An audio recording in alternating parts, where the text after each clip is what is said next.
The futures market is one that everyone who owns XRP is aware of. Because it's valuable, this market has been on everyone's wish list for a long time. Now, I want to talk about all the ways that Ripple and XRP are linked to the futures market in this video. I also want to talk about what this might mean for the price of XRP. That being said, welcome to the channel, everyone. My name is Nick. If this video is your first time on the channel, I hope you decide to join by the end. To begin, I'd like to talk about a recent announcement. The CME Group will begin trading XRP futures on May 19th of this year. What this means is very important because the CME Group is a major marketplace for futures. In fact, they are the biggest market for swaps in the world. What's interesting about them is that they're going to add more than just XRP to their site for trading futures. They also have HBAR and Solana connected to the CME Group. This is really cool, and it shows that these big players, if you want to use that word, giants, in the TradFi world are aware of how big the crypto area will be. You should also be aware of how big some of these utility giants will be, just like XRP. They want a piece of the pie too. Now that I think about some of these names, I also remember what they just said. We know that in March there was a big statement that the CME Group and Google Cloud would be working together to test tokenization later this year, with plans to start offering services in 2026. But I think everyone should pay attention to these kinds of announcements, because even if it doesn't say what platform or DLT they're using, or even if it doesn't say XRP, this is money and value that will touch this space. It doesn't even need to touch XRP. Do you agree that this is one of the biggest myths? As an example, let's say there was a news story about Bitcoin. I use the ETF craze as a great example of this all the time. The Bitcoin ETFs went live in January 2024, and things that were good for Bitcoin were good for everything else as well. It's the same with this, right? It would be great for the whole crypto space if hundreds of trillions or even quadrillions of dollars poured into the chain over time, rather than all at once. I also believe that more and more of these announcements will be made. Of course, we know that on April 2, the DTCC, for example, said they were going to start a tokenized collateral platform. Additionally, the DTCC is a very big name. Really, if you know anything about derivatives and stock deals, you already know how much money the DTCC moves. But if you don't know, let's take a quick look, because we just heard on the 24th that the DTCC handled a record number of transactions across all services, even though the market was unstable. It happened on April 9th in just one day. They reached a new high point of $550 billion, 0 cents. Here's where things get interesting. We now have up-to-date numbers on how much the DTCC moves every year. In 2024, DTCC subsidiaries will handle $3.7 quadrillion worth of securities deals.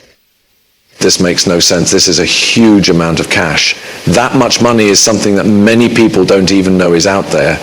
That's why we pay attention to futures. I even made a post from 2023. I did say that you could understand the value that will hit this market if you think about how powerful tokenization is.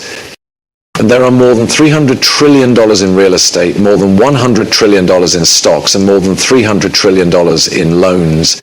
600 trillion to 1.2 quadrillion for derivatives, 2.9 trillion for securities loans, and $1 trillion for securities repurchase financing. When we think about how much money will flow through this space, it won't matter if they're only using XRP, Ethereum, or this network. There will be a bridge of money between all of these networks in this space, because the future is going to be a multi-chain future. The amount of money that will be moved through this place will have an impact on all legal utility-based projects.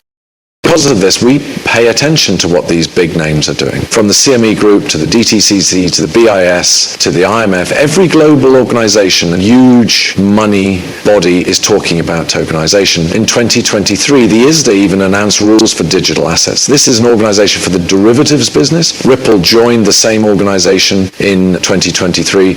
And some of the names that are linked to the ISDA are BlackRock, and you could name any bank out there. It's likely that they are part of the ISDA.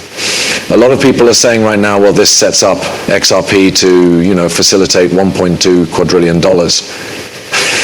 Don't get ahead of yourself, please. This is good because it does make Ripple famous. As you said, this does also build a bridge to the futures market. This is great news for Ripple and XRP, but we don't have any news yet about futures with the ISDA and the XRP ledger. One thing we do know is that the ISDA's legal guidelines for smart derivatives contracts made it clear that derivatives are a good place to use smart contracts and distributed ledger technology because they depend a lot on conditional logic for payments and deliveries. But these technologies are still in their early stages and people still don't agree on what smart contracts are, what role they can play in the derivatives market, and how they might interact with current legal standards and paperwork. We now understand that DLT can help with lots of things. The worst thing about swaps is that they are not clear. There is no way to see what's going on in the futures market. That's why they don't know how much money is attached to it. Also, it still has the same problems with inefficiency as regular financial payments or payments made across borders. To say it again, I still believe that DLT has a huge purpose here.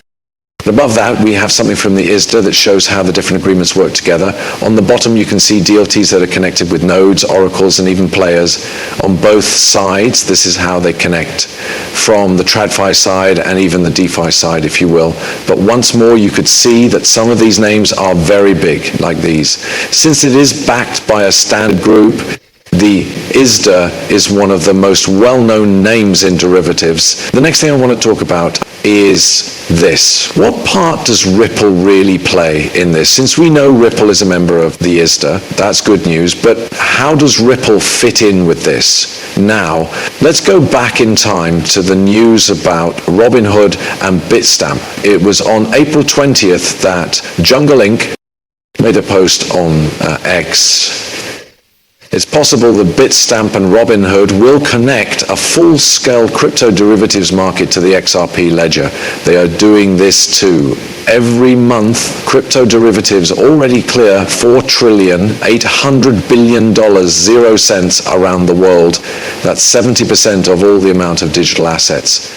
If you can get just 1% of that flow, there's $1 to $2 billion worth of trades going through the XRP platform every single day. Every contract closes on the chain, burning XRP dust, increasing liquidity, and giving more than 15 million Robinhood users access to leverage 24 hours a day, 7 days a week. Even though the regular derivatives market is worth $700 trillion, 0 cents, a small piece of crypto can quickly grow to 20 times its current size and create a new source of income for each platform.